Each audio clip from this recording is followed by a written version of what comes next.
은퇴를 앞둔 5060대라면 이런 생각 한 번쯤 해보셨을 겁니다. 나는 퇴직하면 그냥 쉬면서 여생을 보내고 싶다.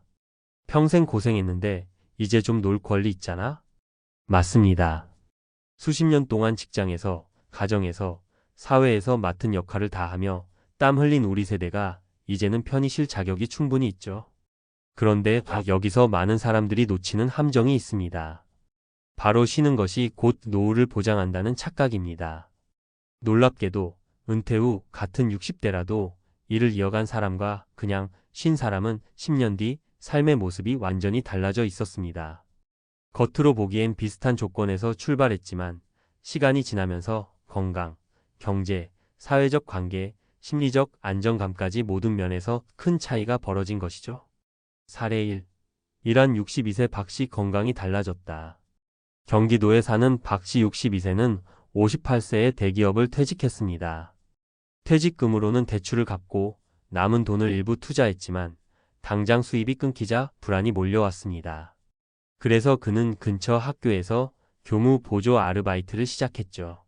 하루 45시간 정도 서류 정리와 행정 보조를 하는 일, 결코 큰 돈이 들어오는 건 아니었지만 매달 80만 100만 원의 수입이 생겼습니다. 그런데 의외의 효과가 있었습니다. 매일 아침 일정한 시간에 일어나고 출근해 사람들과 대화하고 퇴근 후엔 가볍게 동네 산책을 하는 생활이 반복되면서 몸이 건강해진 겁니다. 실제로 박 씨는 은퇴 초반에 혈압약을 복용했지만 5년 뒤 정기검진에서 약을 줄일 만큼 상태가 좋아졌습니다. 의사는 생활 리듬을 유지하고 사회적 활동을 이어간 것이 큰 도움이 됐다고 했죠. 반면 박 씨의 친구 이씨같이 퇴직했던 동료는 난 이제 푹 쉬련다며 집에만 머물렀습니다. 낮에는 TV, 밤에는 술 한두 잔. 처음엔 달콤했지만 3년 만에 체중이 12kg 늘고 당뇨 진단까지 받게 되었습니다. 결국 운동을 시작했지만 이미 생활습관병이 자리 잡은 뒤라 회복이 쉽지 않았습니다. 사례 2. 경제적 격차는 생각보다 빨리 벌어진다. 서울에서 직장 생활을 마친 김 과장 당시 60세은 퇴직금 1억 원과 국민연금만 바라보며 이 정도면 버틸 수 있겠지라며 일을 전혀 하지 않았습니다.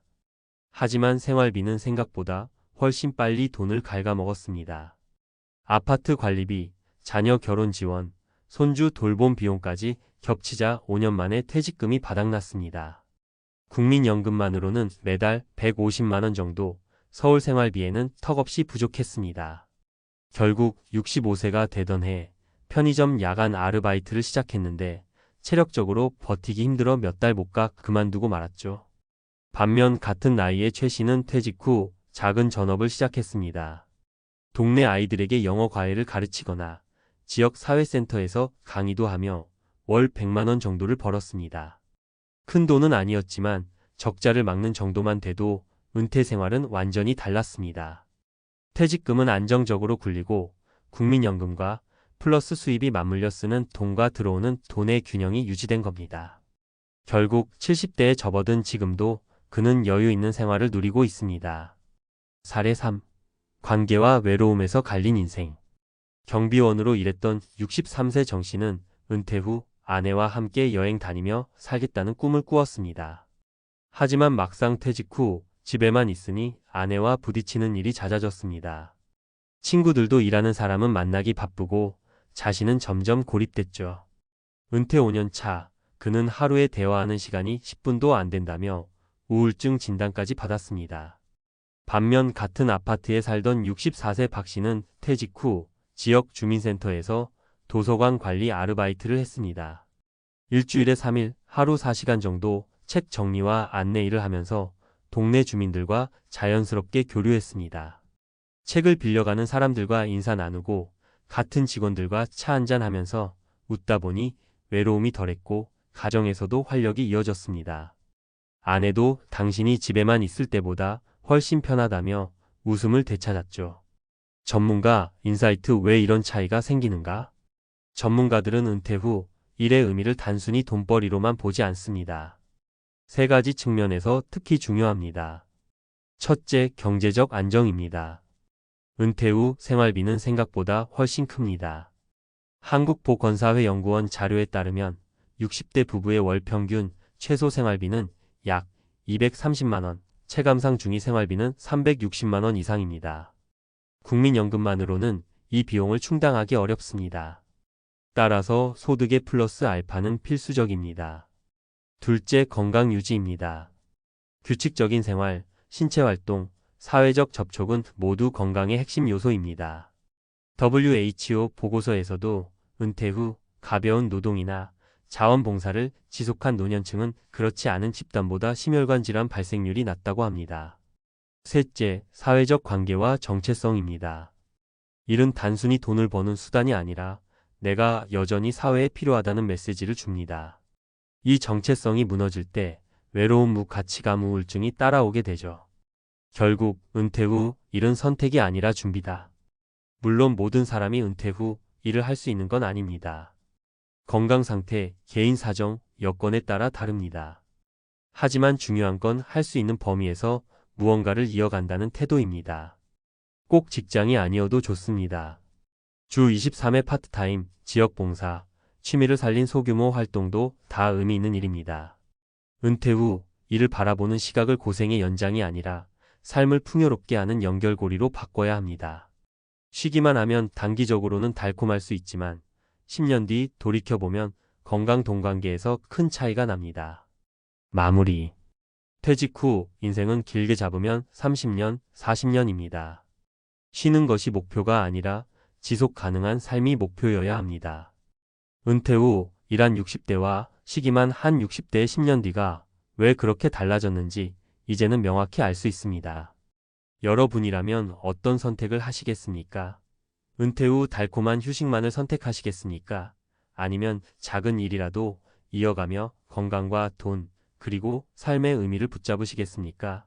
선택은 지금의 우리 손에 달려 있습니다. 우리가 흔히 놓치는 게 하나 있습니다. 은퇴 후 삶을 단순히 돈 문제로만 보지만 사실은 건강, 관계, 정체성까지 다 엮여 있다는 겁니다. 그렇다면 구체적으로 은퇴 후 일을 이어간다는 게 어떤 점에서 실질적으로 도움이 되는 걸까요? 1. 돈 문제 국민연금만 믿어도 될까? 많은 분들이 은퇴 후 생활을 국민연금과 퇴직금으로 버틸 수 있을 거라 생각합니다. 하지만 현실은 다릅니다. 한국보건사회연구원에 따르면 은퇴한 부부가 기본적 생활을 유지하려면 월 230만 원 이상, 보통 수준의 생활을 하려면 월 360만 원 이상이 필요합니다. 그런데 현재 국민연금 수령액은 평균 월 60만 70만 원 수준, 오래낸 분들도 많아야 100만 원 남짓입니다.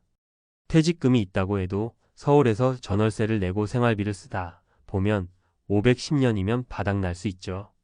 그래서 전문가들은 은퇴 후에도 최소 월 50만 100만 원 정도의 추가 소득원이 있어야 안정적이라고 조언합니다.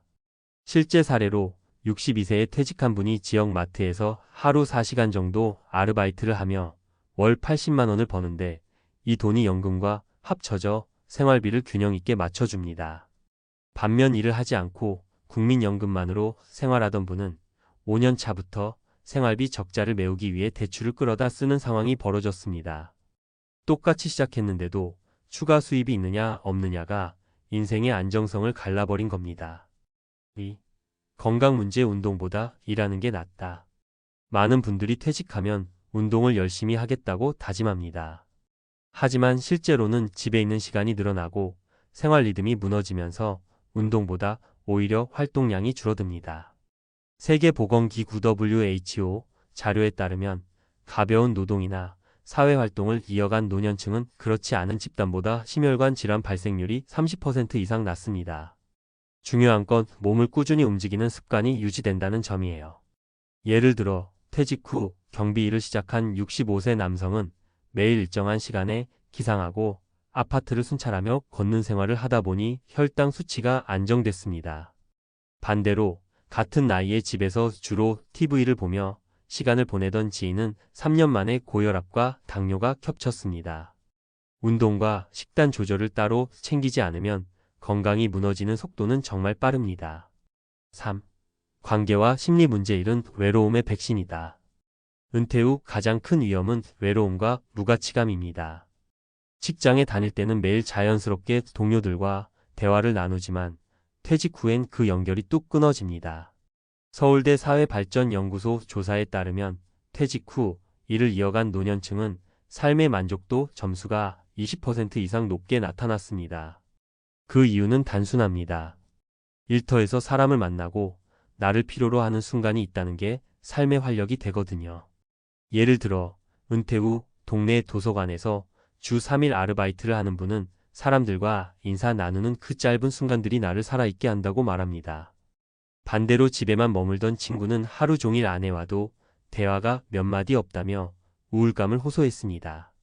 결국 일은 단순한 수입원이 아니라 관계의 끈을 이어주는 역할을 합니다. 4. 현실적인 준비 팁?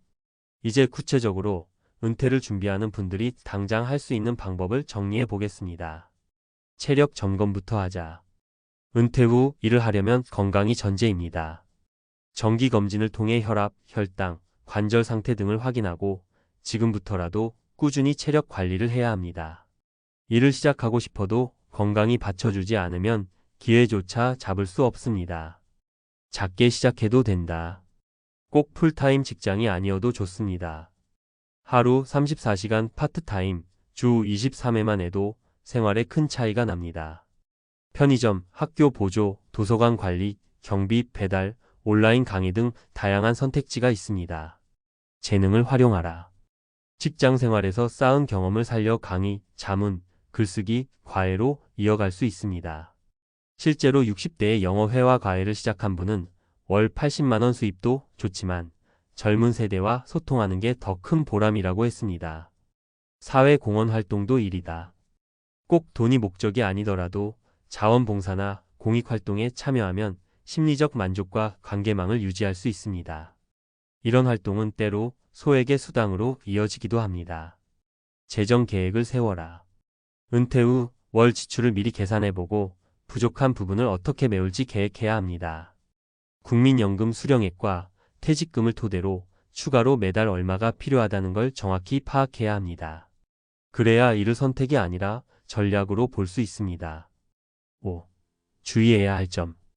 은퇴 후 일을 무조건 긍정적으로만 봐서는 안 됩니다. 몇 가지 주의사항도 있습니다. 체력 한계를 무시하면 안 된다. 무리한 야간 노동이나 과중한 일을 오래 지속하면 오히려 건강을 해칠 수 있습니다. 사기 여왕된 투자에 주의하라. 노후 자금 마련을 핑계로 다단계, 고수익 투자, 유혹에 빠지면 평생 모은 돈을 잃을 수 있습니다. 관계의 균형을 지켜라. 이를 핑계로 가족과의 시간을 소홀히 하면 갈등이 생길 수 있습니다. 소득과 건강뿐 아니라 가족과 함께 보내는 시간도 중요합니다. 마무리 조언.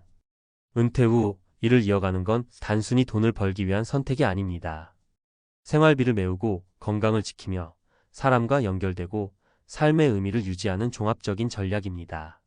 쉬기만 한 60대와 가볍게라도 일을 이어간 60대의 10년 뒤 삶이 왜 그렇게 다른지 이제는 충분히 이해되실 겁니다. 중요한 건 큰 돈을 버는 일이 아니라 꾸준히 할 수 있는 작은 일을 이어가는 거예요.